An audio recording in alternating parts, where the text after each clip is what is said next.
Wait lang. Good afternoon tayo, no? Good afternoon kay Resi. Kasi ang oras ay 4 o'clock, 4:35. Ito, mag 3 weeks, 2 weeks na to. Hindi ko pa siya nabubuksan. Dahil gusto ko pag binuksan ko to, gusto ko siyang makita nyo rin. Para ano din na tayo, parang tulong na rin natin to para sa mga, alaga. For stray dogs and cats. Yan. Hindi to siya sponsor kasi in-order ko talaga to. So, bayad ko. Ang sa akin lang kasi is, para kahit paano nakakatulong tayo sa mga yung mga, may mga shelter. Kasi, halata na mga aming pamilya ay may mga alaga. At ito, yan. Ito si Kala. Ito yung bago naming ampon. Sila yung mga batang malabo. Kasi, yung malabo, ang ganda. Yung malabo na lugar is yan, tinig niyo yung parang nagwaol-waol. Si Mama Spice yun. Yun yung mga matanda namin pusa. Oops. And ang ko ay, isa lang muna in-order ko. And pag maganda talaga siya. Maganda nga tela. Ang usapan namin, bibilhan ko din sila. Pero paiba-iba kami ng design. Saka, lang to, affordable lang talaga siya. Uy, maganda ang tela. Uy, Papa. Maganda ang tela, te. Asan yung aking Papa? Ang ganda ng tela. Papa, nagsabi ako may cream. So, yung small niya ay sakto lang siya, pero sa taong fight ko. Pero sakto lang talaga siya. Ay, makapal siya. Oo, makapal siya. Ang ganda. Wait lang. Wait lang. Ate, nga sa kape ko? Ayan, sa ating mo, te. Hindi, ayan sa dito. Ayan, ang ganda ng tela niya. Nakikita ba? Alam mo, legit talaga siya. Yung pag sinasabi dun sa blue up na yon na yung tela, yung mga nakakabili, maganda siya.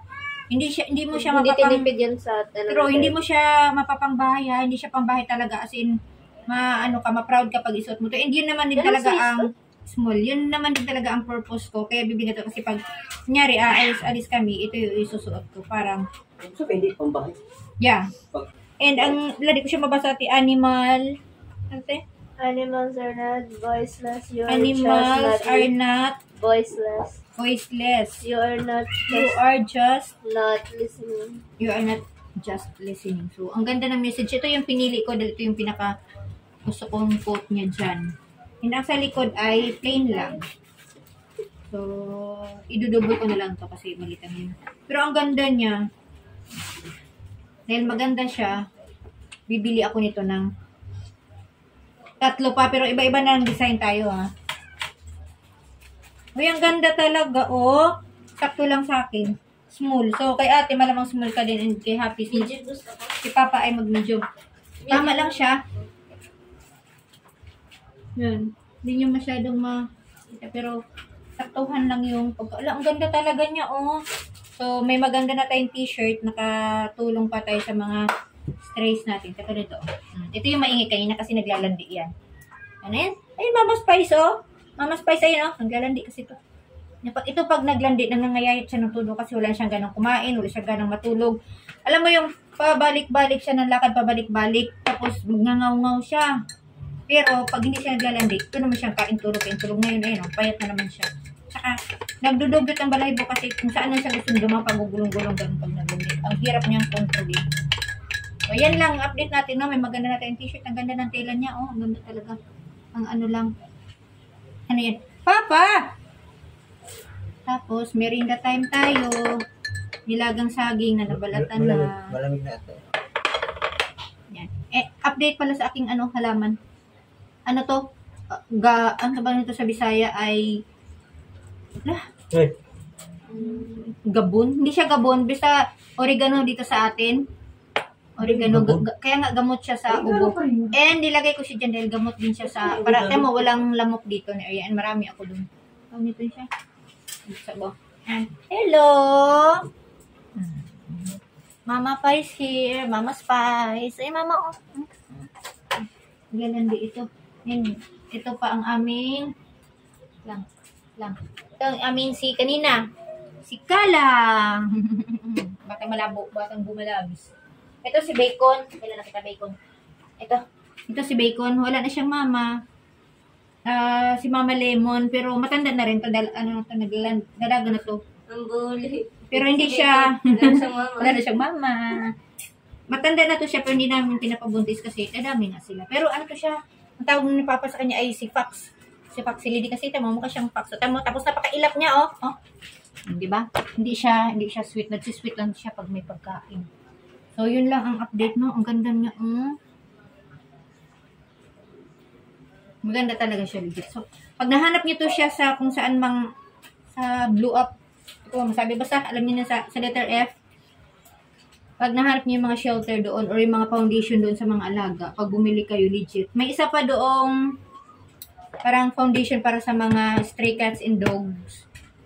Dati nakapag-message na rin ako doon and sabi ko, dito yata ako, basta dalawa sa message ko, sabi ko, pag makaipon ako, babalikan ko. Tapos ang approachable kausap, sabi niya, sige lang ma'am, okay lang. Ayun, kaya ito, nabalikan ko nga siya, siguro mga ilang buwan din bago ko, ang ganda talaga niya. Habang naglalakad ka, nababasa ng mga tao. So, para paunti yung ganito, mananakit sa mga alaga. Para aware din sila na ang mga alaga ay hindi yan dapat inaano. Ganda. Kala, oh. Kala.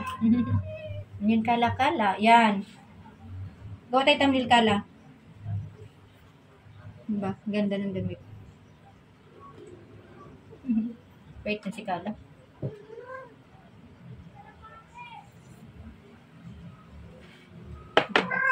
Kasi wag.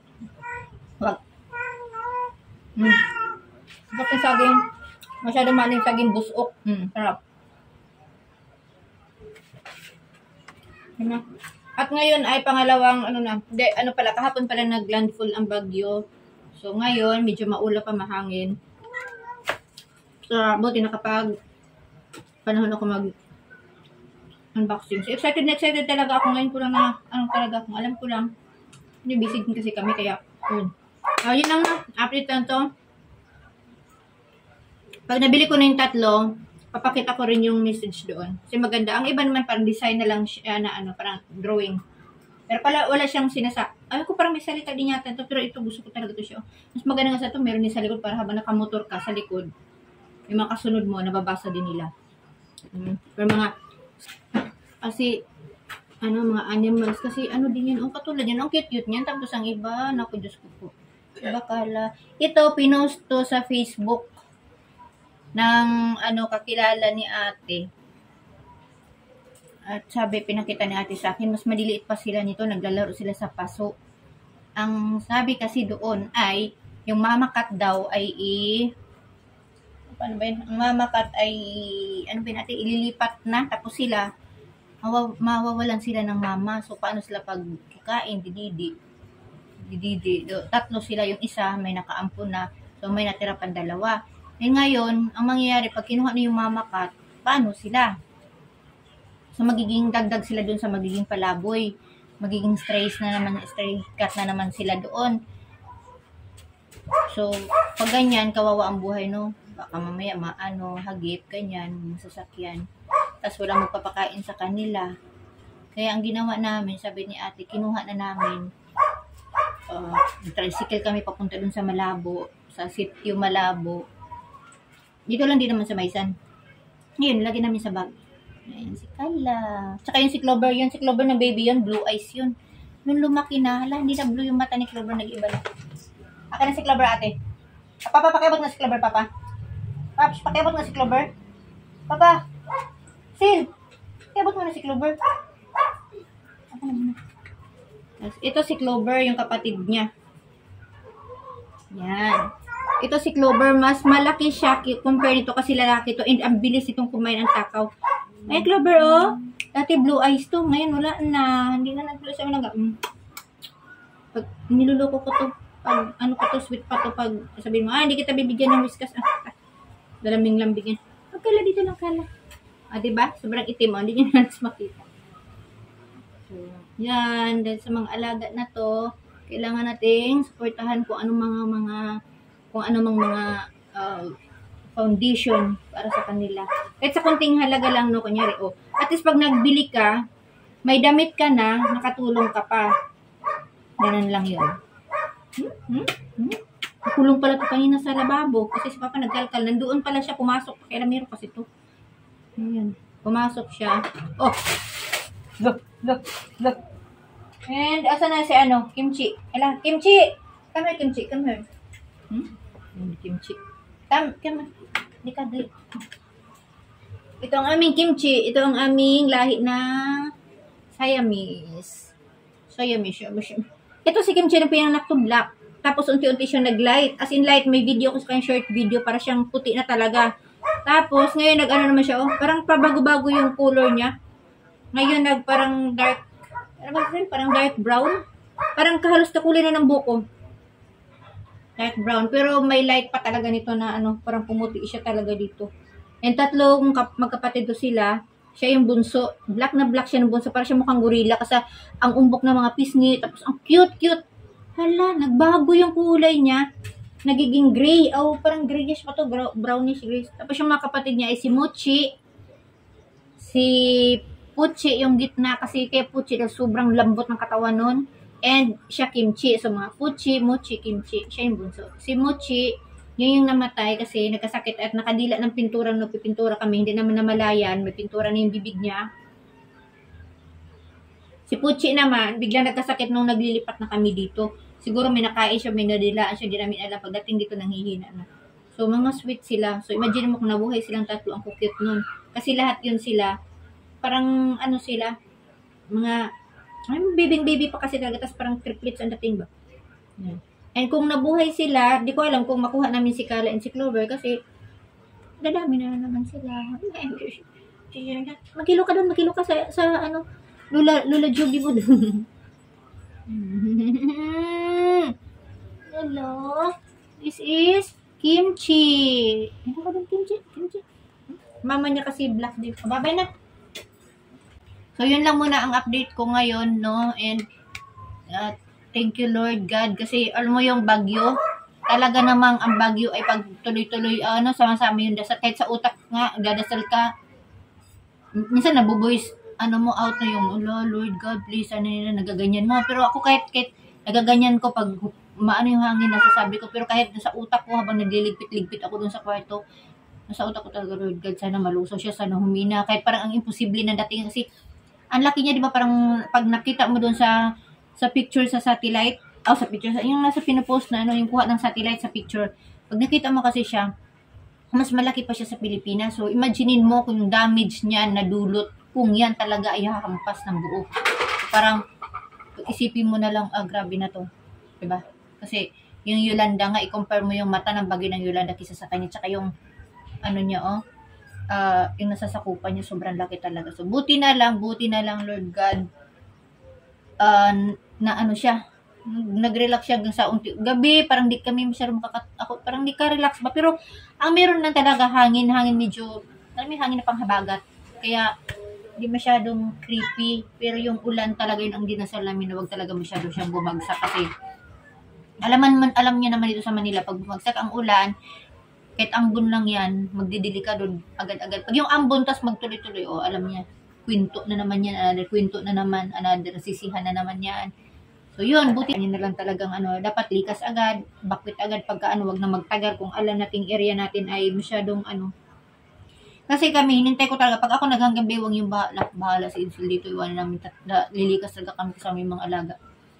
Kaya, hindi pwedeng maiwan. At yung kapatid ko nga tumawag kanina, sabi niya, pag in case daw, bumaha, iligtas na lang daw namin yung sarili namin, yung mga alaga daw namin, kahit gaano ko daw kamahal, parang naiiyak kaya ko kanya sabi ni Nini, parang nasaktan ako ba? Sabi niya, nandyan na nga tayo, kung nakatulong man sa inyo yung mga alaga mo, kung swerte man yung alaga nyo sa inyo, kung naging swerte sila para sa inyo, pero pagdating daw sa kalamidad, unahin daw namin mga sarili namin. Tapos sabi ko, unahin talaga namin sarili mga anak ko, ipapalikas ko na yan. Pero kami, babalik-balikan namin sila mga alaga-hakot-hakutin namin. Sabi niya, hindi kayo lang, dapat iligtas yung mga sarili niyo. Hindi pwede yun. Kasi, ligtas nga kami yung 4. Tapos yung mga alaga namin, imagine mo, meron sa itong langwi-langwi, maghihingalo sila. Nga, pakawalan namin sila. Pag pinakawalan namin sila, kanya-kanya na stampulasan. Hindi na yun makakabalik sa bahay. And hindi kami sure kung sa baha na yun may mabuhay sa kanila. Although yun naman din talaga, na pag bumaha, tanggalan na ng cooler, alisin na sa mga kulungan yung mga alaga dahil sila naman kasi nakakagawa sila ng paraan paano sila mabuhay. Pero yun nga, 50-50 chances yan. Pero kung may choice ka naman na idalhin sila, kasi mayroon naman din mga evacuation na may cage para sa mga alaga. And hindi lang dapat sa alaga, no? Dapat kahit sa mga strays, no? Dapat meron talaga nagdadampot at doon sila lagay. Yun lang. So, ngayon, yun nga, yung sa amin, may nag-post na doon, meron nga lang ganon, matulugan yung mga alaga. Pero doon sa comment, may nabasa ako na sa dog and cat pound, paano sila doon, yung cage nila doon ay walang mga harang, sana okay din daw. Yun. So, para sa akin, against din ako dun sa yung dog pound na yun. Kasi nakita ko talaga, iba, naawa. At hindi lang ako ang nakakasaksi niyan, sa mga iba din nakakakita. Iba. Kasi kahit pa sabihin may supportin, may tax yan kinakain na galing sa tax natin, pero iba yung pag-alaga. So ako doon ako kampante sa mga shelter, nagtatayo ng mga shelter na alam mo, nakikita mo. Piliin mo lang din yung mga shelter na ang iba for vlogging. May mga shelter din talaga na legit, alam mong grabe yung malasakit nila. Alam niyo, grabe. Meron din kasing iba na makapag-video lang. Yun, hindi yun nag-shelter. Mga vloggeran lang yan sila na, dumadami na yan sila ngayon. Basta lang makapag-video sa daan ng mga pusa, aso na kawawa. Pero wala sang ginagawa pagkatapos. So, ganun lang yan. Yung parang for the views na lang sila. Di ba, uso ngayon dahil reels na yan. May makikita ang pusa, kawawa, aso, kawawa, nasa kanal, ganito. Bibidyohan lang. Tapos ang kasunod wala na. Pinapakita ba nila kung kinuha ba nila, nirescue ba nila, nilagan, walang pinapakita. So, yan sila for the views lang yan. So, piliin nyo yung susuportahan yung mga shelter. And meron ako dyan, nakafollow ko yung bagets pa siya. And legit yan siya na bata. Way back, wala pang pandemic yata. Oo, basta bagets pa siya. Nag-ano na talaga siya, nagre-rescue na siya ng mga pusa, aso. And yung nire-rescue niya, hindi basta-basta. Yung as in yung may mga masakit, may mga kawawa talaga na aso na pinapabayaan. Yun ang mga niya, pinapagamot niya yan.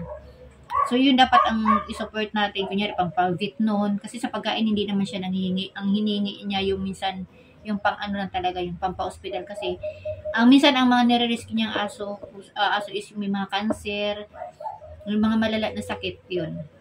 At ang ginagawa niya, maganda talaga yung hangar niya kasi ginagawa niya, pag gumaling na yung alaga na yun, pag naayos na, maganda ng katawan, okay na siya. Pinapa-adapt din niya sa mga willing mag-adapt. So, dapat ang mga mag-adapt din yung, alam niyo, may puso din kayo. Kasi ginastusan yun, kinuha yun sa daan, binigyan ng bagong buhay. So, dapat ang mag-adapt ay matinong magulang din. Para hindi masayang yung gastos ng bata. Nung si Raven Bonifacio. Sikat yan siya. Ilang beses na yan siya na feature sa mga TV station. Sikat yung batang yan, pero alam mo yung ganun pa rin talaga siya. Makikita mo talaga yung dedication niya pagdating sa alaga. Yan, hindi pakitang tao kasi hindi pa naman yung uso yung vlog na yan, hindi pa naman uso yung siya napipicture niya siya sa TV. Nakikita ko na rin siya dati. And hindi pa uso yung mga reels na yan, yung siya nandiyan na yan. So, yan. And marami pang iba na mga legit talaga nagmamalasakit sa mga alaga. And may napanood din pala akong vlog, interview pala kay Junalyn Viray. Ayun. Alam mo yung pangarap lang naming mga magulang ng mga pusa. Kami, mga pusa sa amin. Pangarap lang namin magkaroon na ganyan siya. Parang alam mo, syempre, mapira sila. Siya meron na yung magkaroon ng farm para sa mga alaga. So, ang ganda pa ganyan, kung lahat ng tao may mga ganyan. Ang galing, ang ganda ng niya. Alam mo yung sanctuary niya, na alam mo yung, kasi yun din yung mga pangarap ko talaga yung bago mawala sa mundong to makaganyan. Pero wala, kami nga mismo nangungupahan eh. So, parang ang imposible mangyari. Kasi, unang-una, wala kami sariling lupa, wala kami sariling lote dito, Manila to. So, ang mahal dito. Kung makabili man ba ng probinsya, kami nga mismo nangungupahan lang. So, kami nga sa sarili namin wala. So, di ba dapat bago kami para sa alaga, kami muna magkaroon ng sariling bahay para hindi kami mahirapan din. Kasi, sabi, stable na kami, may bahay na kami sarili. So, next na gagawin para naman sa kanila. Pero, imposibleng mangyari yun. Kaya, nung nakita ko yung kay Junalyn Viray, grabe, ang ganda talaga. Alam mo yung parang pangarap mong ganun, nabuhay ng mga alaga na malaya sila mga katakbo-takbo, tapos, alam mo yung bukid siya, alam mo yung nature talaga, alam mo yung, ang ganda talaga, basta, ang ganda niya ulit-ulitin. So, yung mga ganyan dapat, and si Junalyn naman kasi, hindi naman siya nangihingi na, kasi sarili niya yun. So, So, hanggat maaari yung mga nag-aampon na iba, kung kaya naman mag-ampon, yung hanggat kaya lang alagaan, yun lang din. Kasi pag ang iba, kuha lang ng kuha. Parang ang dating parang nag-hoarding pero hindi na kayang panindigan, hindi na kayang alagaan. So, ang tendency is manghihingi na ng suporta sa ibang tao. Eh, kung okay lang naman din yun kasi marami namang pet lover dyan, maraming mga nagmamahal sa mga sa mga hindi nakakaintindi. Iba kasi pananaw nila. And yung iba din kasi parang alam mo yung hindi na siya legit. Alam mo yung nga sinasabi ng iba parang hindi naman napupunta sa alaga yung perang nabibigay kasi siguro iba nabibidyohan, nakikita na kawawa yung mga alaga, ganun. So, yun, piliin nyo na lang ang dapat nyo supportan. So, sa ngayon kami, ito, nabibili ko. And may isa pang foundation akong i-upload ko din ulit pag nakabili ako. So, paunti-unti lang, no, makaipon. Ayan, legit, ang ganda niya talaga, oh. Maganda siya. Hindi siya putyo-putyo, hindi siya ichos-ichos, maganda na t-shirt. Nakalimutan ko yung pangalan. Yung laging mga nakalagay sa nila ay for stray dogs and cats, t-shirt for a cause. So, yun lang, t-shirt for a cause. Diba?